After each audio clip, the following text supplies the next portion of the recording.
செங்கல்பட்டு தாண்டின உடனே அந்த டோல்கேட்டை கடந்து போகும்போது நம்ம கண்ணில் படக்கூடிய கிராமம் தான் இந்த புலிப்பாக்கம். இந்த புலிப்பாக்கத்துக்கு அழகு கூட்டுற கோயில் தான் இந்த வியாகபுரீஸ்வரர் கோயில். இதில் இருக்கக்கூடிய சிவனுடைய பெயர் வியாகபுரீஸ்வரர். ஆனாலும் இந்த சிவனை பொன்மாலை உடைய நாயனார் அப்படின்னு குறிப்பிட்டது கல்வெட்டுகள்.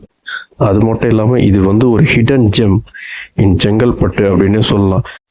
இப்போ இங்கே ஒரு ஃபேமிலி வாழ்ந்துட்டு இருக்காங்க. அந்த ஃபேமிலி தான் இந்த இடத்த மெயின்டைன் பண்ணுறாங்க. அதுவும் அந்த மலைக்கு மேலே வண்டியை ஏற்றி எப்படி தான் இருக்காங்கன்னு தெரில. அவங்களால தான் இந்த இடம் இவ்வளோ அற்புதமாக இருக்குது. பின்னாடி ஏரி, இங்கே ஆடு மாடு கோழி ஒரு சின்ன பண்ணை மாதிரி வச்சு இந்த கோயிலில் பராமரிச்சுட்டு வராங்க. அவங்களுக்கு மெயினாக நன்றி சொல்லணும். பாருங்கள், இந்த மாடு பார்க்குறதுக்கே எவ்வளோ அழகாக இருக்குது, கண்ணுக்குட்டி.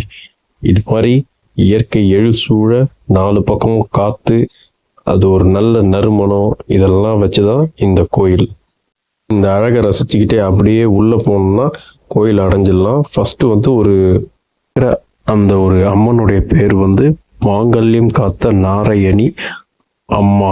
கடந்து உள்ளே வரும்போது பார்த்தீங்கன்னா சத்குரு ஸ்ரீ சைதை அவர்களுடைய உருவ சிலையை வச்சுருக்காங்க. பார்க்குறதுக்கு அப்படியே ரியலாக ஒரு ஓல்டு மேன் உட்காந்துன்னு இருக்கிற மாதிரி இருக்கும். அவ்வளோ அற்புதமாக இருக்கும். இந்த கோயிலோட ஸ்தல வரலாறு பார்த்தோம்னா இதை கட்டினது சோழர்கள். அதுவும் யாருன்னு பார்த்தீங்கன்னா ராஜராஜ சோழன் தான் அதை கட்டியிருக்காரு. கல்வெட்டு என்ன சொல்லுதுன்னா, ராஜராஜ சோழன், 1ஆம் ராஜராஜ சோழன், குலோத்துங்க சோழன், 3ஆம் குலோத்துங்க சோழன், 3ஆம் ராஜராஜ சோழன், ராஜேந்திர சோழன், 3ஆம் ராஜேந்திர சோழன், வீரகண்ட சோழன், விஜயகண்ட கோபால சோழன், இப்படி நிறைய பேருடைய கல்வெட்டுகள் இந்த எடுக்கப்பட்டிருக்கு.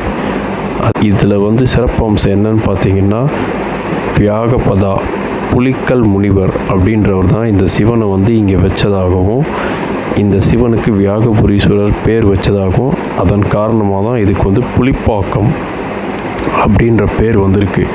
அது மட்டும் இல்லாமல் பதஞ்சலி முனிவர் இந்த சிவனை வழிபட்டதாகவும் கல்வெட்டுகள் குறிப்புகள் நமக்கு சொல்லுது. இந்த கோயில் இப்போ சிதலம் அடைஞ்சிருக்கு. இந்த சிதலம் அடைஞ்சதுக்கு காரணம் என்னன்னு பார்த்தீங்கன்னா, தமிழ்நாட்டில் இந்த இடத்துல அதாவது இஸ்லாமியர்கள் போர் தொடுக்கும்போது இந்த கோயில் சிதைக்கப்பட்டிருக்கு. இந்த கோயிலில் இருக்கக்கூடிய சிவன் பொன்மாலை உடைய நாயனார். அதன் காரணமாக தான் இந்த ஊருக்கு புலிப்பாக்கம் அப்படின்ற பேர் வந்திருக்கு. இந்த புலிப்பாக்கம் பேர் வந்ததுக்கு பின்னாடி அந்த கல்வெட்டிலே இருக்கக்கூடிய குறிப்பு இதுதான். ஜெயம் கொண்ட சோழ மண்டலத்து களத்தூர் கொட்டத்து சத்ரு சிம்ஹ மங்கல்யமாகிய சோழ சிகாமணி சத்துர்வேதி மங்களத்து புலிப்பாக்கம் அப்படின்னு குறிப்பிட்டிருக்காங்க கல்வெட்டில். இப்படி ஒரு 1000 காலத்து பழமையான சோழர் கோயில், அதுவும் செங்கல்பட்டில் ஒளிஞ்சி ஒரு மலைக்கு மேலே இருக்குதுன்னு பார்க்கும்போதே அவ்வளோ வியப்பாக இருந்தது. இந்த கோயிலோட அழகை நீங்கள் நேரில் ரசித்தாதான் அதோடைய ஒரு உண்மைத்தன்மை உங்களுக்கு விளங்கும். நான் என்ன வீடியோவில் சொன்னாலும் அது இந்த இயற்கையில் பார்த்து ரசிக்கிற மாதிரி வராது.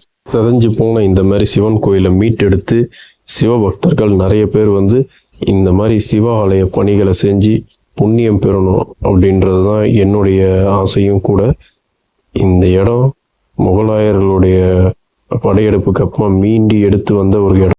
இதை இடம்னு சொல்கிறதுக்கு பதிலாக ஒரு தமிழகத்துக்கு கிடைச்ச பொக்கிஷம் அப்படின்னே சொல்லலாம்.